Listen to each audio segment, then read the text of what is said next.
Hello po sa inyong lahat mga kalukban electronics. So meron tayong nililinisan isang automatic washing machine. Ayan, nabuksan natin na yung washing, napakadumi. Grabe, ang kapal ang dumi kasi 8 years na po to na hindi nalilinisan. Ngayon lang po nabuksan tong washing machine.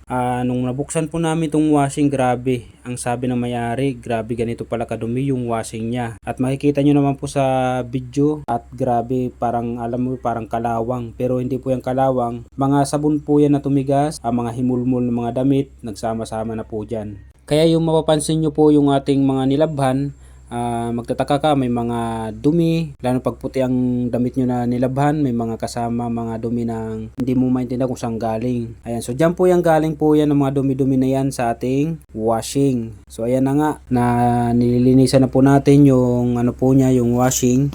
So napakalayo na ng hitsura kanina. Kung kumpurmahin mo siya kanina, napakalayo ng hitsura. So sa mga gusto magpa-home service, mag-message lang po kayo. At ilalagay ko mamaya kung saan po tayo, mga area na pumupunta. At gumunti rin lang po washing ginagawa namin, pati mga flat screen TV, electric fan, oven, amplifier, rice cooker, aircon, ref, ayan po. Na kung makikita niyo po yung sa likuran ko po, yung ating kasama, pakipalo po sa ang kanyang Facebook page, Roel Gervasio Vlog at Kois TV Vlog. So yan po yung ating kasama. So napakalayo na po ng hitsura kanina, napakalinis na po. Yung makikita niyo po ang puti na nung drum nung washing machine. So ayan na nga, naikabit na natin yung washing at atin nasubukan kung gagana na po. At ito po, bago kayo umalis, dapat testingin nyo lang muna yung washing, mamaya nagka-problema. Kasi mamaya baka hindi na napasok yung tubig at nagdadiretso yung labas ng tubig, so mahirap na po sa atin pa may bintang yung may sira pala tong washing. So mas maganda bago nyo alisan, so testing mo nyo muna. Pero mas maganda bago nyo bangkalin ng washing, testing nyo lang muna mamaya may bang sira. So dito na lang po ang video natin kasi okay na yung washing machine.